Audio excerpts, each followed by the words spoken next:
두 번째는 현장 안전지역 실천 내용으로서 기후변화 및 유노멀 시대에 대응 약용작물 고품질 안전 생산 방안에 대해서 김영상 박사님께서 발표해 주시겠습니다. 네, 박사님 나오셨습니다. 네.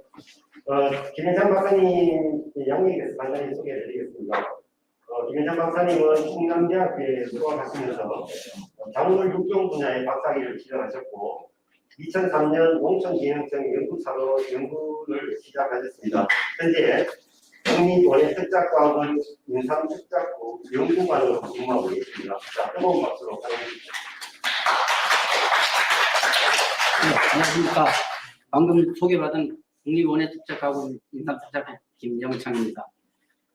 먼저 오늘 학회에서 발표 기회를 주신 학회장님과 임원진들 그리고 유튜브를 시청하고 계신 회원 여러분께 진심으로 감사의 말씀을 드립니다.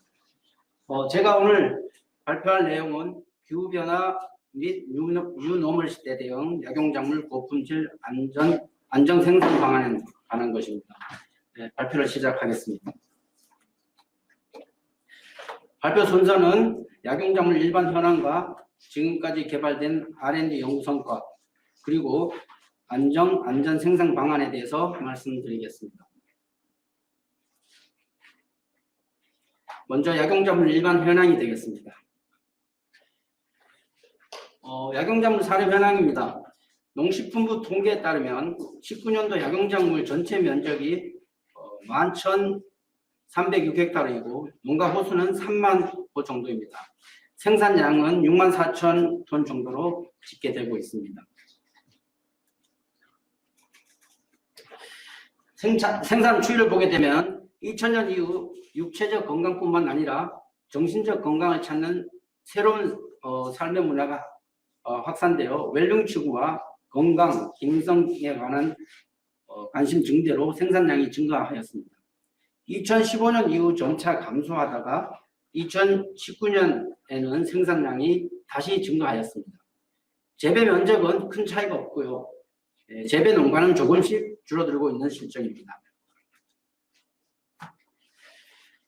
소비 시장입니다.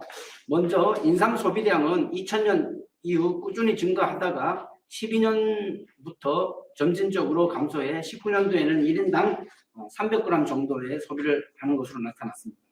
약용작물은 식품과 소재 수요 증가로 식약용 공용으로 이용되는 작물 성장세가 뚜렷하게 나타나서 2000년도에는 1200억 정도였으나 2019년도에는 7600억 정도로 무려 6.3배가 증가하였습니다. 수급 이용 현황입니다. 생산량의 약 70%는 식품용으로 나머지는 한약재로 이용되는 것으로 추정되며 색소, 화장품 등 기능성 제품으로 외연 확대 중에 있습니다. 특히 국내 건기식 시장이 지속적으로 성장하여 2000년도에는 19년 대비 8% 정도 8% 정도 더 증가한 것으로 나타났고 새로운 기능성에 대한 요구가 더 높아지고 있습니다. 국내 약용작물의 자급률은 한 70% 수준이고요. 30%가 수입되는 것으로 나타났습니다.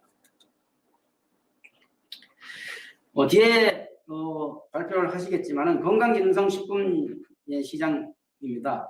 국내 건기식 시장 규모는 18년도에 4조 4천억에서 22년에는 5조 6천억 정도로 한 7% 성장할 것으로 전망되고 있고요. 세계 건기식 시장 규모는 19년에 1,700억 달러에서 25년 2,700억 달러로 7.9% 정도 성장할 것으로 전망하고 있습니다. 수출 관련입니다. 인삼에서 홍삼은 내수 시장이 확대되고 있지 않아서 한계에 직면해 있습니다. 수출은 매년 점진적으로 증가하여 2020년도에는 2억 3천만 달러를 기록했습니다. 약용작물은 대부분 수입에 의존하여 연간 3만 7천 톤을 수입하며 수입액은 1억 4,600만 달러를 하였습니다. 현재 약용작물 산업이 처해 있는 환경입니다. 2년 동안 계속되고 있는 코로나로 인해 포스트 코로나 이후 건강관리가 중요하게 되었습니다. 따라서 고부가 기능성 소재 개발 확대가 더욱 필요하게 되고요. 약용작물뿐만 아니라 대부분 작물에 해당되는 사항인데 이상 기상에 따른 기후 변화에 대응한 안정적 원재료 수급을 위해 재배 시설이라든지 기후 변화를 회피할 수 있는 방안이 모색되어야 할 것으로 봅니다. 생산 현장에서는 노동력 부족, 고령화, 경영비 증가에 따른 농업 제한 요인을 극복하기 위해 디지털 농업 도입이 필요한데요. 특히 이 약용작물은 디지털 농업에 대해서 걸음마 단계이기 때문에 더욱더 고민이 필요한 분야입니다. 최근 기후변화에 따라 국내 작물 재배지가 변화가 많이 일어나고 있습니다. 1980년대와 2010년 주산지 비교를 해보면 많은 작물의 재배지가 북상한 것으로 나타났습니다. 제주에서 재배되는 한라봉은 충북 충주에서까지 재배되고 있고 고성 녹차가 강원도 고성까지 재배됩니다. 그리고 그 유명한 대구 사과는 현재는 경기 포천, 강원 양구까지 올라와 있는 상황입니다. 또한 우리나라에서 거의 재배가 없었던 바나나, 망고, 커피 등 아열대 지역에서 재배되는 작물이 최근에는 많이 재배되고 있는 현실입니다. 그럼 지역 이동이 필요하거나 진행 중인 약용작물에 대해서 말씀드리겠습니다. 현재 광항은 난아열대성 작물인데 전남 진도가 주산지였으나 북부 지역인 경기도 파주까지 확대되어 있고 첨단기는 강원도 평창 진부가 주산지였으나 온도가 좀 더 낮은 고지대 이동이 필요한 작물이고요. 우술 같은 경우는 중고랭지 이상에서는 동사하고 중부, 이남에서는 월동이 가능합니다. 바나나는 하구와 동해 폐해가 발생하고 있고 백출, 산약 등은 하구 폐해가 발생하여 지역 이동이 필요한 작물이 되겠습니다.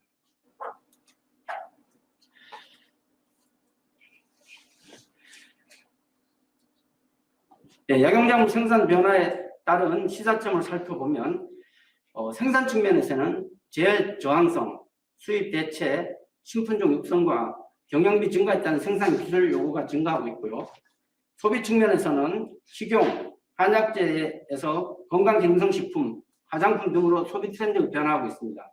또한 1인 가구 증가로 편의성이 높은 제품을 요구하고 있습니다.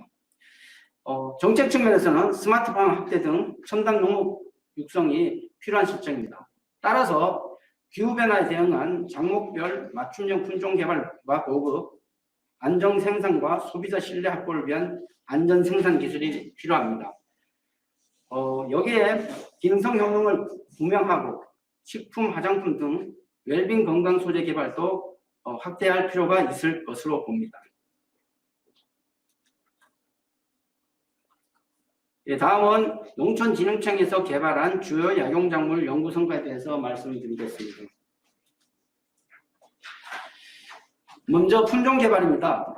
신품종 육성은 34개 작물에서 107개 품종을 개발하였고요. 주요 품종을 보면은 쥐약은 생산성이 높은 토강, 다강, 한방에 등을 개발하였고, 감초는 국내 최초 육성 품종으로 감초의 지표 성분인 글리시리진이 고함유된 원감, 고품질 다수성 삽주 품종으로 다초를 개발하였습니다. 다음은 안전 생산 기술 개발로는 일천구 고온 경감 스마트 멀칭 신소재를 개발하여 고온기 때 여기 잎이 많이 타는데 옆 고사율을 30% 정도 낮췄고요.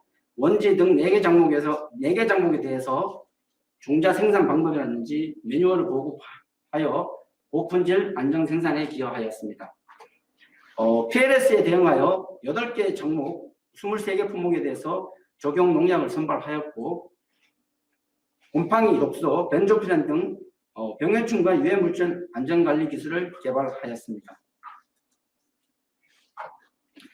산업화 소재 개발과 관련해서는 인삼뼈 건강 개선, 오가피 열매 추출물 혈압 조절 등에 대해 기능성 원료로 인정받았으며 황기, 흑삼, 기린초 등에서 신규 기능성 식이약 소재를 발굴하였습니다. 이를 토대로 개발한 기능성 소재에 대해서 특허를 출원하고 산업체에 기술 이전을 추진하였습니다. 다음은 약용작물 안전 생산 방안에 대해서 말씀을 드리겠습니다. 약용작물 고품질 안정 생산 전략 및 추진 내용입니다. 크게 생산 분야와 기능성 분야로 구분해서 말씀드리겠습니다. 생산 분야는 안정 생산, 생산성 향상, 친환경 생산으로 구분하였습니다. 첫 번째, 수요자 맞춤형 품종 육성에서는 복합 저항성, 기능성이 강화되고 수출용, 가공용 품종을 개발하여 25년도에까지는 40%까지 우리 품종을 보급할 계획입니다. 그리고 디지털 농업을 적용한 재배 기술 혁신을 통해 안정 생산과 생산비를 절감한 기술을 현장 실증을 통해 전국의 디지털 농업을 확대할 계획입니다. 병해충 종합 방제와 안정 생산 기반을 구축하여 선도 농가에 조급 보급하도록 하겠습니다. 기능성 분야는 원료 표준화, 효능 구명, 신소재 개발 및 가공, 이용 연구를 추진하겠습니다. 식물 자원을 이용하여 신규 기능성 식이약 소재와 향장 소재를 발굴하고 기술 이전을 통해 산업화에 노력하겠습니다. 또한 유전체, 전사체, 대사체 등을 활용해서 육종과 기능성 연구 기반을 확립하도록 하겠습니다. 그 전략 중에 첫 번째 고품질 우량 품종 개발이 되겠습니다. 육종 전략은 시장 수요와 잠재력이 큰 품목을 단계적으로 선택과 집중을 하겠습니다. 또한 육종 효율 증진을 위해 육종 체계를 구축하고 디지털 육종 등 신기술을 도입해 품종 육성을 하겠습니다. 이 그림을 보시면 크게 4단계로 구분하였는데요. 먼저 1단계에서는 수요량이 많으면서 재배 면적이 적은 감초, 지향 등에 대해서는 먼저 수입 대체 국산 품종 개발과 보급에 집중하겠습니다. 두 번째, 수요량과 재배 면적은 적으나 기능성 연구가 많이 되어 있는 대마와 식품등에 대해서는 표준 품종 개발하고 기능성 산업화에 주력하겠습니다. 또한 세 번째, 수요량도 많고 재배 면적도 많은 오미자, 도라지, 더덕 등은 품종성에 집중을 하겠습니다. 그 다음에 재배 면적은 많으나 수요량이 적은 율무, 구기자 같은 품목은 용도 다양화 연구를 강화하고 지역 특화 작물로 육성해 나가겠습니다. 이것은 앞에 4단계에 대한 세부 실천 계획이 되겠습니다. 참고하시면 되겠고요. 주요 약용작물의 육종 목표를 나타낸 것입니다. 품목별로 시급히 해결해야 할 농업적 형질과 향상시켜야 할 기능성에 대해서 초점을 맞춰서 품종을 육성하도록 하겠습니다. 두 번째, 안정생산 기술 구축입니다. 인삼은 연작장애를 회피하기 위해 초작지를 찾아 이동 경작을 해야 합니다. 이로 인해 임차료나 교통비 등 경영비가 상승함에 따라 한 곳에서 재배할 수 있는 시스템 개발이 필요합니다. 이를 위해서는 기존의 경사식 해가림이 아닌 새로운 유형의 해가림 시설이 필요합니다. 또한 디지털 농업을 확대하기 위해 데이터 기반을 통한 환경 관리가 가능한 생산 시스템 구축을 하겠습니다. 이것은 인삼 연속 재배를 위한 재배 시스템이 되겠습니다. 현재까지 대부분의 인삼 해가림 시설은 좌측에 보는 것과 같이 경사식입니다. 이것은 이 해가림은 자연재해에도 약할 뿐만 아니라 이동 및 방제 작업이 매우 불편한 점이 있습니다. 또한 한 번 경작을 하면 이동해야 되는 단점이 있고요. 이런 단점들을 해결하기 위해서 오른쪽에 보는 바와 같이 이런 이중 터널형 해가림을 개발하였습니다. 이 시설은 내구성이 있을 뿐만 아니라 고온기 때 광량 조절을 통해 온도를 최대 3도에서 5도까지 낮출 수 있고요.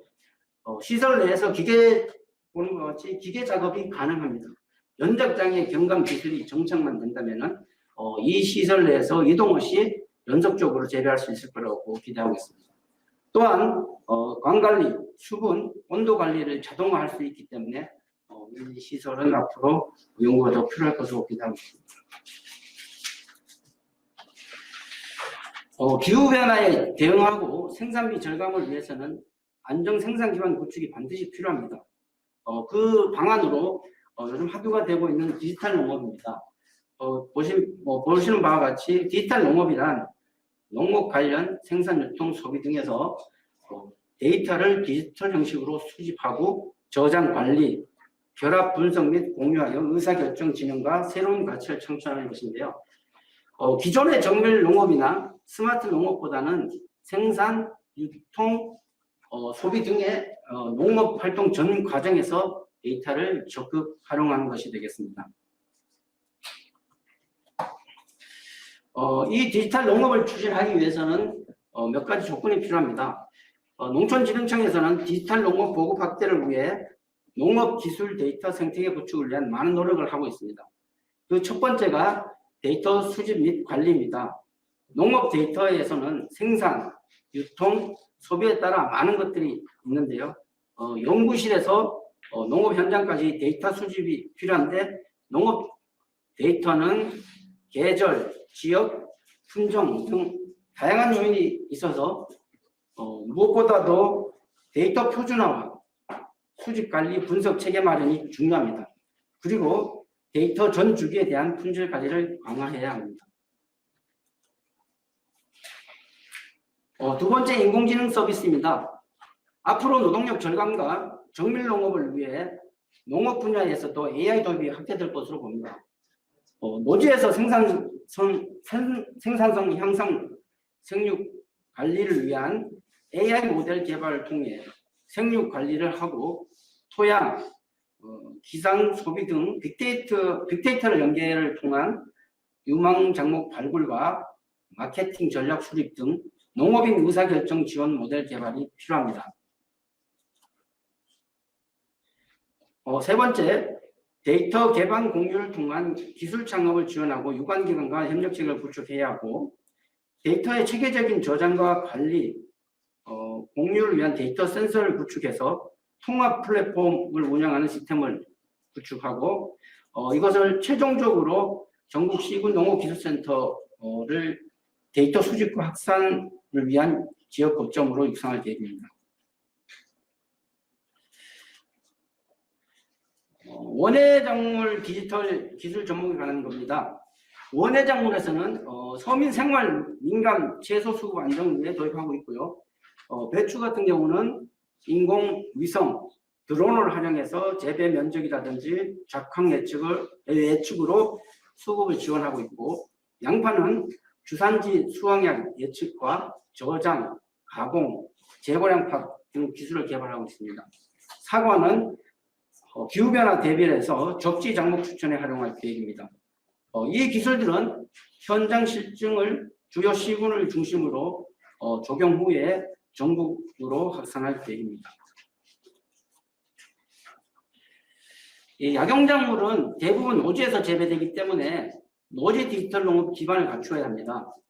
기상이라든지 토양 등 환경 정보와 양수분의 정밀 정보, 생육, 작황에 대한 영상 정보, 스마트 방제를 위한 병해충과 재해 정보를 수집해서 빅데이터를 구축하고 데이터를 관제하고 제어하는 플랫폼에 탑재를 해야 합니다.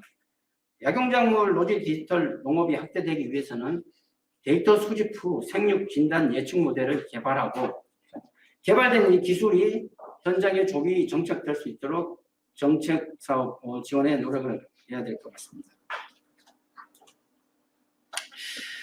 약용작물 디지털 농업이 조기 정착되기 위해서는 연구 시스템 기반 조성이 먼저 이루어져야 하는데요. 그러기 위해서는 농로 정비라든지 물관리 시스템, QR코드를 이용한 포장 이력 시스템과 통신망 제일 중요하겠죠. 기상 관측 시설 등이 우선적으로 구축되어야 합니다.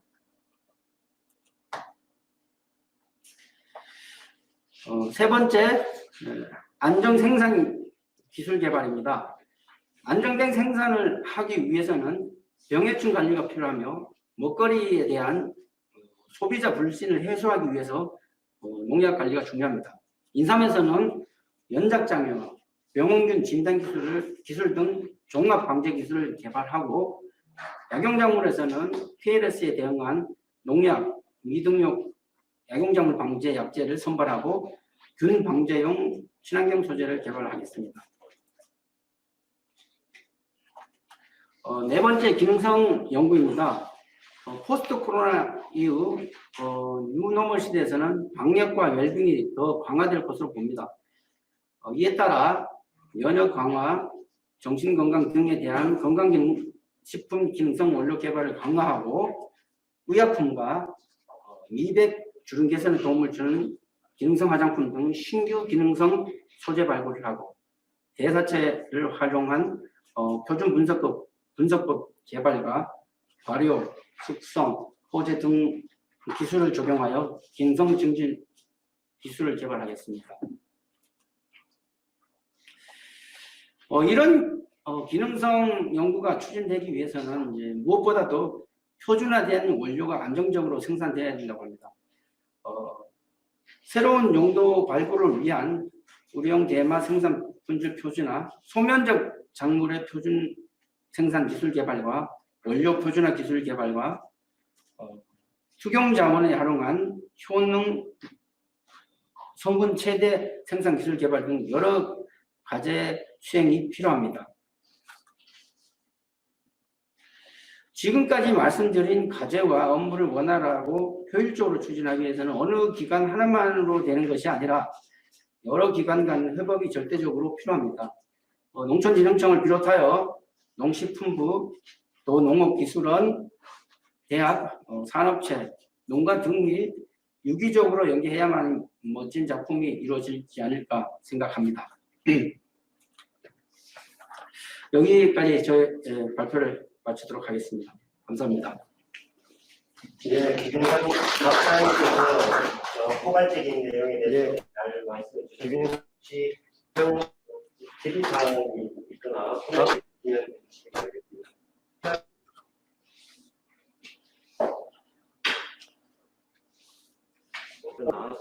온라인으로 참석하시는 분도 채팅으로 말씀하시면 질의 반응하도록 하겠습니다.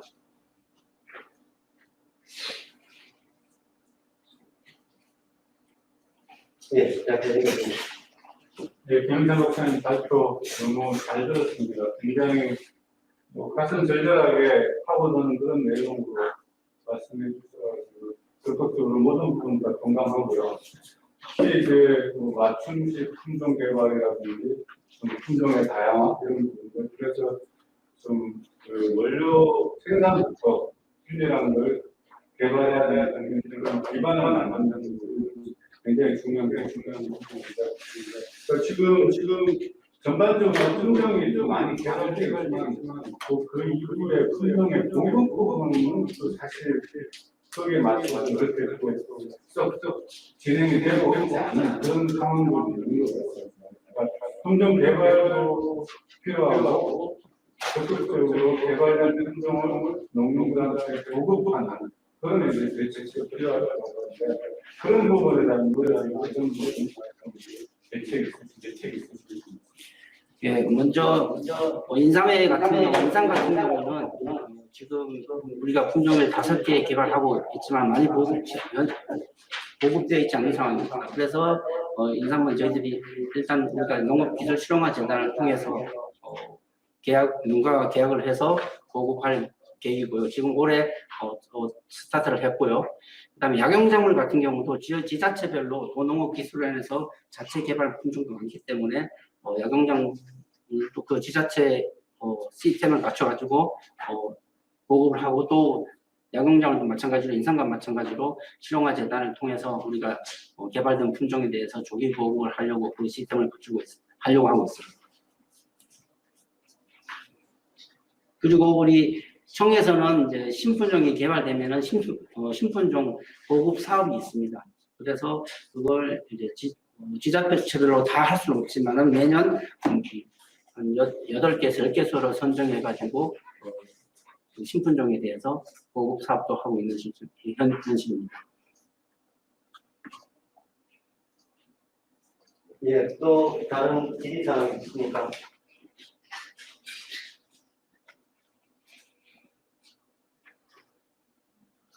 제가 하나 질문 겸 코멘트 하나 드리겠습니다. 아직 우리가 이제 피부로 느끼지 못하지만 지구 온난화 문제가 여러 분야에서 이제 이슈거리가 되는 것 같습니다. 제가 자세한 통계적 자료 이런 걸 보지 못했습니다만은 그냥 기동량으로 어쨌든 내용이 인삼이 점점 북상하고 있다는 이런 이야기를 들었습니다. 자, 그랬을 때 결국은 우리가 이제 지구 온난화 때문에 과거에 우리가 재배하지 못했던 열대성 작물이나 또 지정성 작물을 재배하는 데는 지금 이 온난화가 되게 될 겁니다. 그래서 우리 박사님 봤던 자료에도 바나나 같은 경우는 이제 14배 뭐 이런 말씀을 주셨는데, 근데 우리 지금 양용작물 중에는 비교적 이 서늘한 기후를 원하는 그런 약초들이 많다 보니까 자꾸 이제 북상을 하다 보면 안 그래도 이 좋은 땅에서는 중국 작물 생산하는 그런 비중이 높아지고, 그래서 좀 척박한 토양을 찾게 되는데 이게 자꾸 이제 북상을 하다 보면 재배 면적 감소가 심각하게 일어나지 않겠는가라는 이런 생각을 해봅니다. 자, 그렇다 보면 지금 우리가 그 재배 기술이라든지 뭐 여러 가지 그 다른 분야에서는 뭐 지금 화성까지 날아가는 이런 첨단 기술을 적용하고 있는데 가장 원초적인 자연재해에 대해서 우리가 준비하는 게 너무 미흡하다는 생각이 드는 겁니다.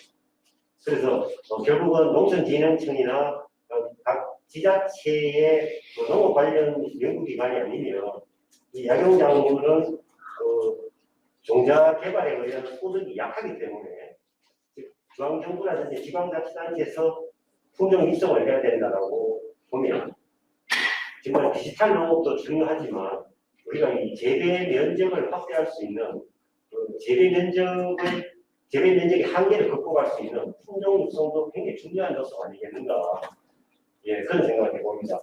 결국 이게 돈이 된다면 뭐 여러 가지 종료 회사들이 관여하겠지만 약용작물은 그렇지 못하지 않습니까? 그러다 보니까 고품질, 고기능성에 대한 품종 육성뿐만 아니라 이 재배의 한계를 극복할 수 있는, 다시 말하면 서늘한 기후부터 이 따뜻한 기후까지 극복해낼 수 있는 이런 유전자원에 대한 축복, 또 이것을 품종화하는 이런 연구도 뭐 과거부터 해왔지만 이런 부분은 우리가 놓쳐서는 안 될 그런 부분이라고 생각합니다. 개인적 생각이. 예, 교수님 말씀 전적으로 동의합니다. 지금 인삼이 입상하는 속도가 굉장히 빠른가요? 지금 인삼 같은 경우는 경남 고성에서 강원도 고성까지 다 재배를 하고 있어요. 해남 땅끝부터 우리 휴전선까지 다 재배하고 있는 상황입니다. 뭐 따뜻한 지역에서 재배했을 경우에 이제 뭐 수산이나 이럴 때는 문제가 없는데 홍삼 갈 때 내부 내백이 심해진다라는 그런 이야기 제가 들었습니다. 예, 맞습니다. 이제 기후가 따뜻해지게 되면은 일단은 인삼은 이제 뭐 영년생 작물이기 때문에 어느 일정 정도의 조언을 제대로 거쳐야 이제 흡연이 타파가 되는데 그런 염려도 있고, 아까 교수님께서 말씀하신 홍삼 품질에도 약간 차이가 나타납니다. 네, 지금 온라인으로 질의가 하나 들어왔습니다. 제가 잠시 한번 읽겠습니다. 한국농수산대학에 재학 중인 정수연입니다. 인삼 이중구조 하우스에 대해 더 설명해 주실 수 있나요? 라고 이렇게 질의가 들어왔습니다. 스크린 좀 띄워줄 수 있어요?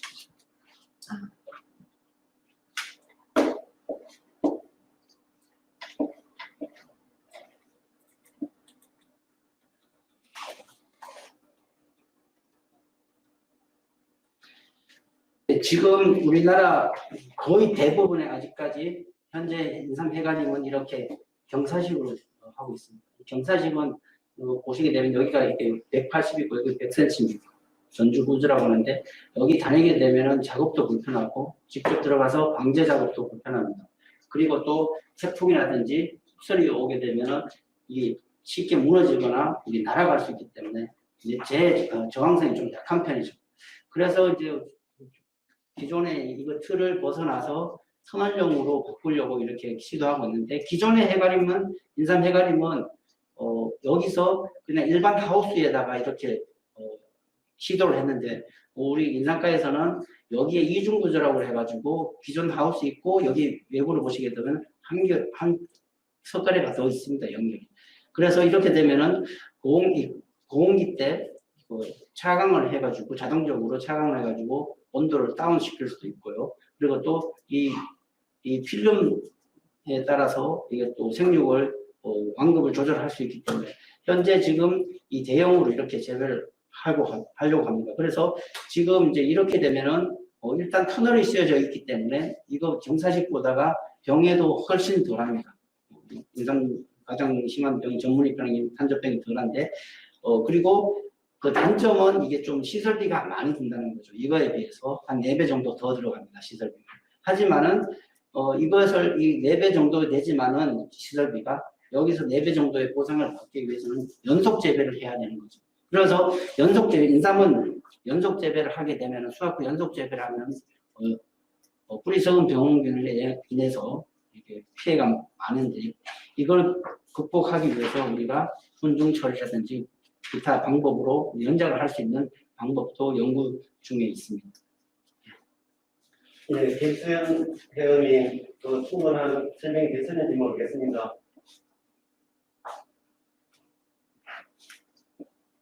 정수현 회원님 죄송합니다. 자, 또 김정혜 답변 잘 들었습니다. 사실은 이제 제가 입종에 대해서 아직 이해가 충분하지 못하기 때문에 교전한 말씀을 한번 여쭤보고 싶습니다.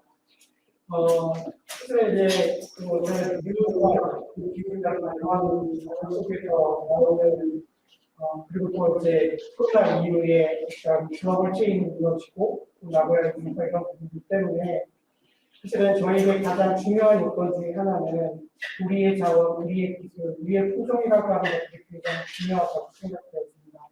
근데 사실 야동작물에 대한 어떤 품종의 육성이라고 하는 것에 대한 기준이랄까요?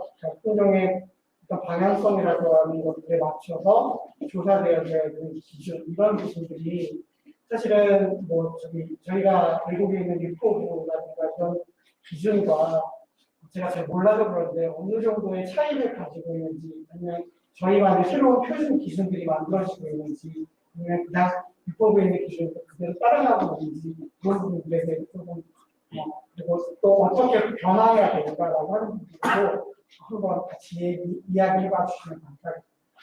예, 그 모든 작물은 품종 육성지에 등록할 때 기준이 있습니다. 이 기준 우리 종자원에 예를 들어 당기면 당기의 기준이 있고 율무면 율무 기준이 있고 거기에 기준에 맞춰서 생육 조사라든지 모든 걸 이제 합니다. 그리고 유포프 기준의 모든 작물에 약용작물이 있는 건지 없는지 모르는데 거기하고 우리하고 상충되는 것도 있지만 거의 비슷하게 맞추려고 하고 있습니다. 우리나라 기준하고 유포프 기준하고.